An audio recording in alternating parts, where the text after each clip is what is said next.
avez lu le livre,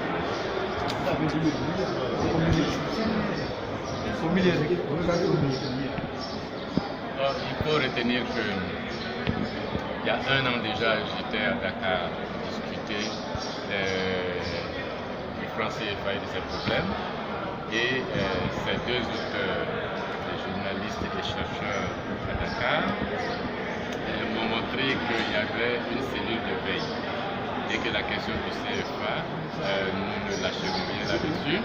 Nous allons continuer à en parler, à approfondir la critique et à approfondir aussi les propositions alternatives.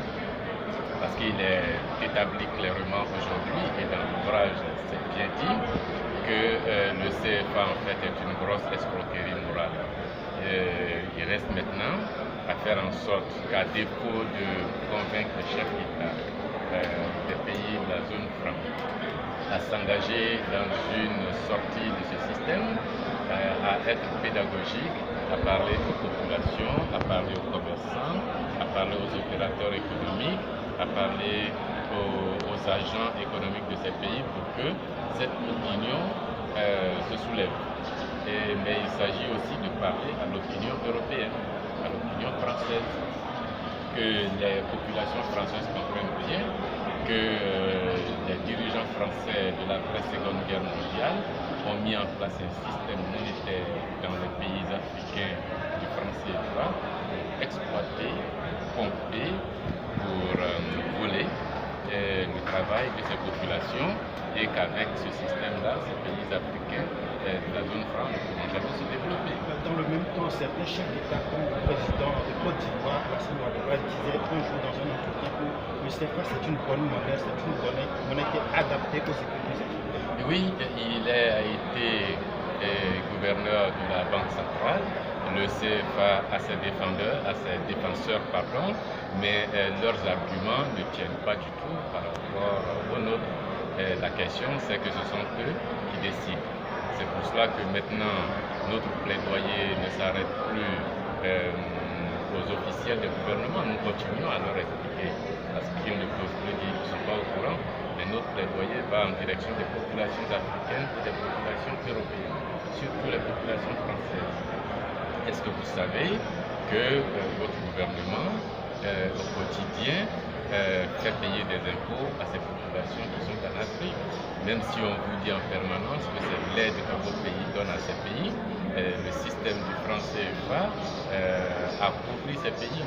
Il faut expliquer aux Européens ce qui arrive avec l'euro et la crise que l'on constate en Grèce, en Italie, en Espagne, au Portugal et même en France par rapport à l'Allemagne. C'est exactement le même système qui a été imposé par le général de Gaulle et Debré et les autres jusqu'à aujourd'hui aux pays africains de la zone.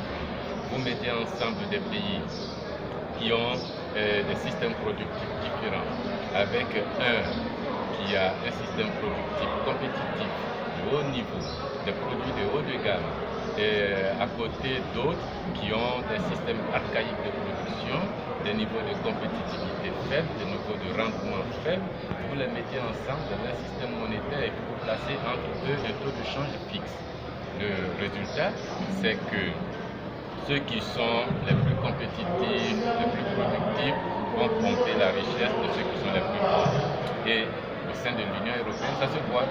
L'Allemagne est devenue encore plus puissante après l'instauration de l'euro, là où la structure industrielle d'Italie et de Grèce ont perdu parfois 25 à 50% de leur capacité. Les usines sont en Allemagne et puis la pauvreté dans les autres pays. C'est ce que nous vivons en Afrique depuis 1945. Il faut changer ça.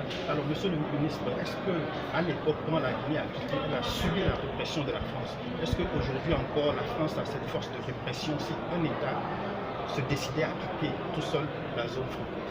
Elle peut encore avoir le système de répression, mais il ne faut pas prendre les cas qui n'ont pas marché. Il faut regarder la Tunisie, le Maroc, l'Algérie, le Vietnam, Madagascar. Ils peuvent sortir individuellement, collectivement, créer leur monnaie. Techniquement, c'est possible. Politiquement, c'est possible. La France n'a pas d'autre moyen de faire pression. Le monde est global aujourd'hui. Il faut simplement le vouloir. Alors vous semblez dire que la CEDEAO, en lançant la création d'un logo, du nom, de la monnaie, a mis un peu la charrue avant les bœufs? C'est une réflexion à haute voix parce que dans la stratégie normale de création d'une monnaie, on commence d'abord par conceptualiser cette monnaie commune, la CEDEAO. Un document conceptuel doit être produit. C'est quoi cette monnaie? Ça va servir à quoi? Comme la commission Taylor a produit le traité de Maastricht. Il y a le concept. Et puis après le concept adopté, accompli, on va élaborer le traité qui crée l'union économique et monétaire en question. Vous voulez une nouvelle monnaie dans la CEDEAO?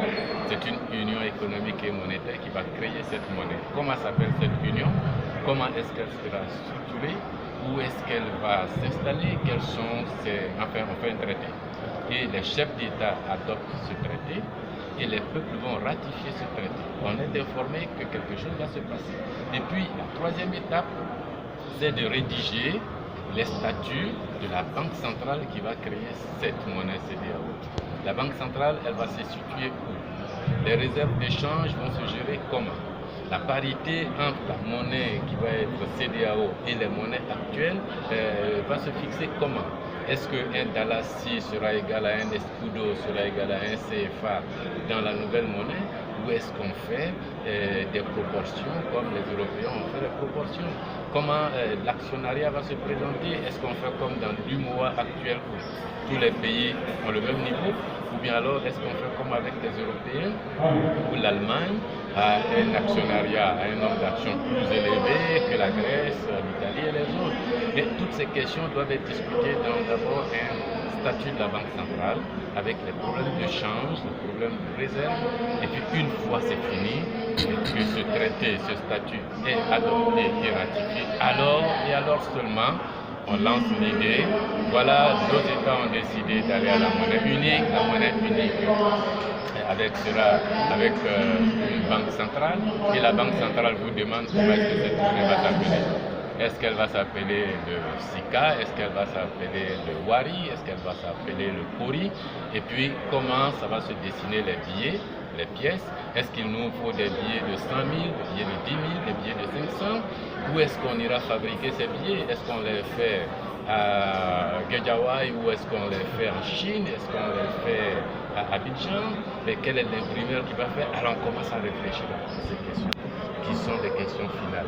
Mais quand la commission de la CEDEAO lance déjà un concours pour trouver le nom, le logo, les couleurs, alors qu'on n'a aucun document conceptuel, on n'a aucun traité qui crée la zone monétaire. On n'a même pas un projet de statut de la Banque centrale. Nous autres, on se dit, il y a des façons de commencer à avancer qui nous rassurent que les choses vont marcher. Quand vous commencez par vous habiller en portant votre pantalon, votre costume avant le slip, on se demande comment vous allez sortir, à moins d'être un Superman. Oui, je les ai formulés à plusieurs reprises, mais pas à la commission spécialement. Se pose également la question de la PCFA en termes de gestion de cette monnaie. Est-ce que cette question est réglée? Ce sont les États qui doivent régler, mais théoriquement cette question est réglée. En termes de recherche, cette question est réglée.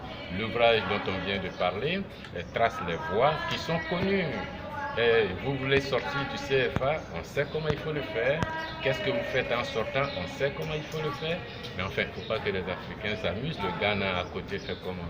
La Tanzanie fait comment? Le Libéria fait comment? Le Maroc, qui est le premier gros investisseur dans les pays africains, fait comment? Quand on n'a pas envie de bouger, on trouve des alibis. La monnaie, c'est un objet de souveraineté. Dans toutes les constitutions de tous nos pays, il est dit que l'émission monétaire, la parité, relève du domaine de la loi. C'est aux hommes politiques de décider, c'est au Parlement de décider, c'est aux chefs d'État de décider, qu'ils fassent leur travail, mais qu'ils ne commencent pas à crier déjà aux difficultés qui font que le travail va être mal fait. Il faut déjà faire, et puis on corrige. Alors, je rappelle que Mamadou Coulibaly est ancien ministre des Finances de la Côte d'Ivoire et ancien président de l'Assemblée nationale. Merci beaucoup d'avoir été. Maire d'Azagui.